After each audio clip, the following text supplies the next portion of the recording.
buckle up, strap in, and sit the hell down before I have to turn this car around. Yeah, I'm talking to you. This episode is all about bad news, so you're gonna love it. You know how everyone is super excited about a foldable iPhone? So many other companies are making them. When Apple does it, it's gonna be amazing. Right? Wrong. If you were looking forward to foldable Apple things, you can sit your sweet ass down, pull out your phone, and set a timer for never. I've gone on record many times saying that foldables are bad and sad, and if you use them, you are a bad and sad person. I do not need my portable phone to be more portable. But a foldable iPad? You have my attention. A foldable iPad makes all the sense that does to me. I will entertain that idea at least, but I won't be entertaining that anytime soon because Apple has canceled it. And if they canceled the foldable iPad, what do you think that means for the foldable iPhone? We know, thanks to Mark Gurman and a few others that aren't as evil, that OLED displays are coming to iPad Pro models next year. And by next year, I mean like soon-ish. That is gonna happen, and it is a complete win for Apple fans. OLED iPads, alright, sure. But it seems the switch to OLED has not happened without some casualties along the way. This report from Nikkei Asia corroborates Gurman's information. I don't know why, but all those words together in that order was hard. The report says that yes, we should expect these iPad Pro models to switch to OLED in 2024, and the same reports tell us to expect Apple's first OLED MacBook model to make an appearance in the second half of 2025. 2025? I don't even know if I'm still gonna want to be here by 2025. But Jern, you made this whole show about foldables. That article didn't say anything about foldable, nothing. It just talked about OLED. Who do you think you're talking to? What'd I tell you? I will turn this f***ing car around! What I'm trying to tell you is that Apple decided to work on OLED displays for iPad instead of a foldy iPad. Alright? In fact, the entire idea has been pushed back to oblivion. Basically canceled. It is basically canceled. Just like these guys.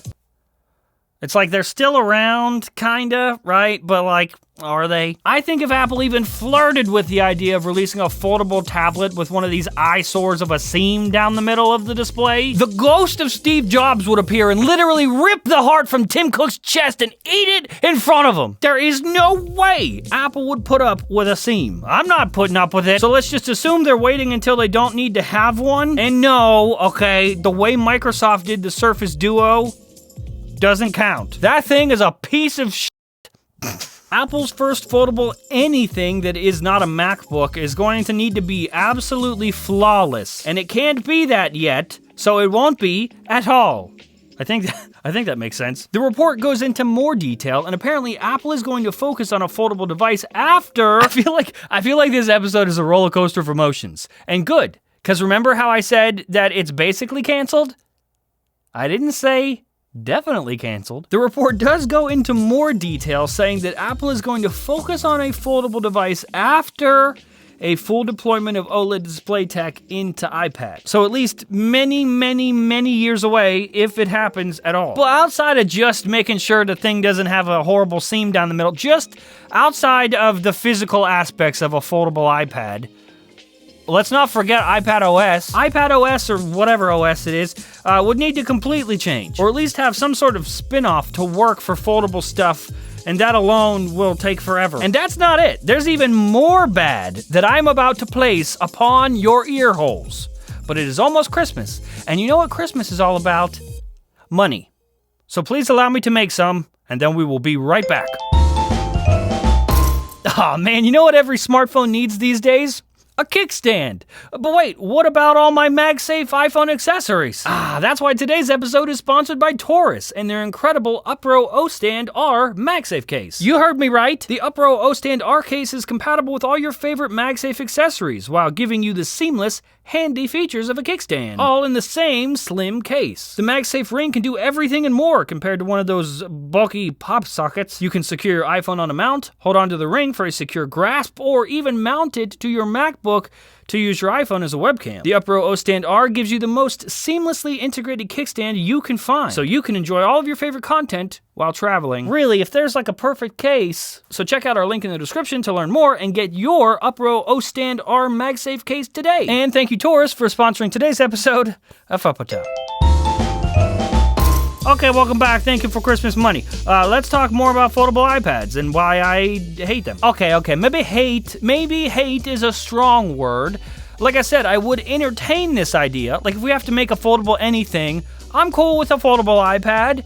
But like, could we just maybe not? There have been rumors and information just floating around about a foldable thing from Apple for a long time, and the dates for such thing to make an appearance are kind of all over the place. Even I, myself, have gone on record and said that I know of 2 foldables that Apple was working on behind the scenes.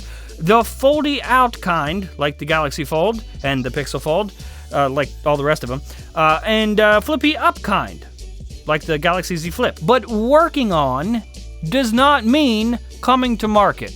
In fact, I doubt that we would ever see a foldable iPhone. Just saying. A couple of fairly reputable sources have said that a foldable will show up sometime soonish. DigiTimes told us back in October that a foldable iPad is in intensive development, and even Kwame Chi has said in the past that he believes Apple will introduce a foldable iPad in 2024. Same with DigiTimes, 2024. But then, Mark Gurman and Display Daddy himself, Ross Young, have said not that. In fact, Ross Young said that there are 0 signs of a foldable coming anywhere near 2025. So like, what is happening? If anything, Ross says that he expects a foldable iPad-style device to not show up until at least 2026 or 2027. 2027? Holy shit, dude. Okay, listen.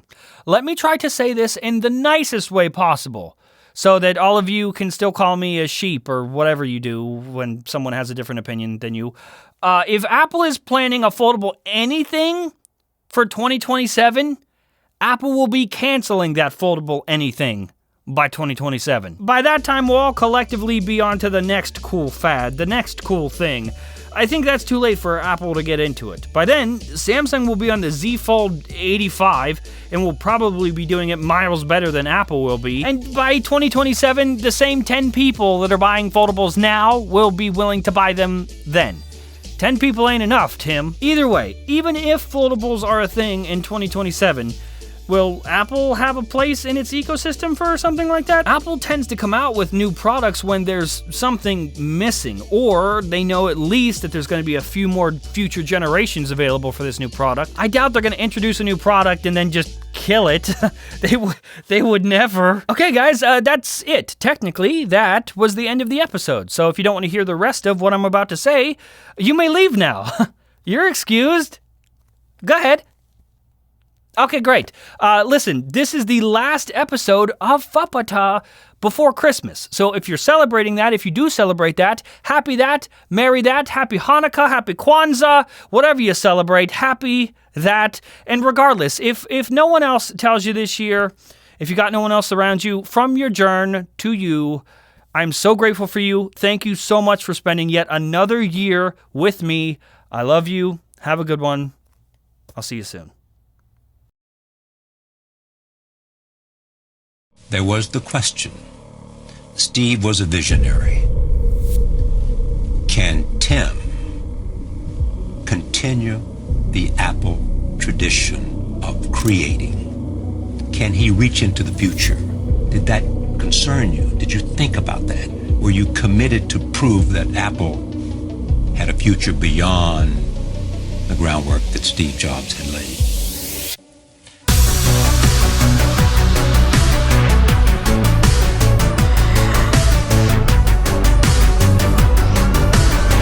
$3 trillion market cap.